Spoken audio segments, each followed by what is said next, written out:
Hindenburg మరో సంచలన report ఇచ్చింది. కమింగ్ సూన్ అంటూ నిన్న ఉదయం టీజర్ ఇచ్చిన హిండెన్బర్గ్ సెబీ చైర్పర్సన్ పై బాంబు పేల్చింది. అదానీ సంస్థల విదేశీ నిధుల్లో వాటాలున్నాయంటూ ఆరోపించింది. హిండెన్బర్గ్ రిపోర్ట్ మార్కెట్ పై ఎలాంటి ప్రభావం చూపిస్తుందా అనే టెన్షన్ మదుపర్లలో కనిపిస్తోంది.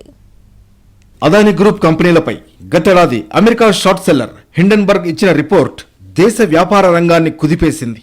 అటు పార్లమెంట్ కూడా అట్టుడికిపోయింది. స్టాక్ మార్కెట్ అయితే ఓ రేంజ్లో పతనమైంది.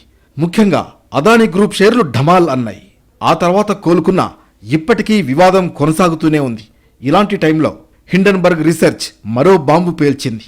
సంథింగ్ బిగ్ సూన్ ఇండియా అంటూ హింట్ ఇవ్వడంతో మళ్లీ ఏ బాంబు పేలుతుందా అని మార్కెట్ వర్గాల్లో ఒక రకమైన టెన్షన్ కనిపించింది. అయితే నిన్న రాత్రి SEBI chairperson Madhavi puri Butch, ఆమె భర్త ధావల్ బచ్ పై హిండెన్బర్గ్ సంచలన ఆరోపణలు చేసింది. అదానీ సంస్థల విదేశీ నిధుల్లో ఇద్దరికీ రహస్య వాటాలున్నట్లు హిండెన్బర్గ్ ఆరోపించింది. మారిషస్ కంపెనీలో మాధవికి రహస్య వాటాలున్నట్లు ఆరోపించింది. మాధవి పూరి బుచ్ దంపతులకు దాదాపు 83 కోట్ల నికర సంపద ఉందని రిపోర్ట్లో ప్రస్తావించింది. దీనికి సంబంధించి తాము ఐఐఎఫ్ఎల్ ద్వారా సమాచారాన్ని సేకరించామని తెలిపింది.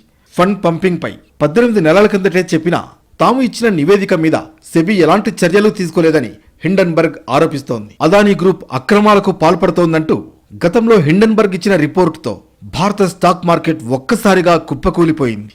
అదానీ కంపెనీ షేర్లన్నీ పడిపోయాయి. ఇప్పుడు ఈ కొత్త రిపోర్ట్ కూడా మళ్లీ ఇండియన్ స్టాక్ మార్కెట్ మీద ప్రభావం చూపిస్తుందని, రేపు మార్కెట్ పడిపోయే సూచనలు కనిపిస్తున్నాయని నిపుణులు అంటున్నారు.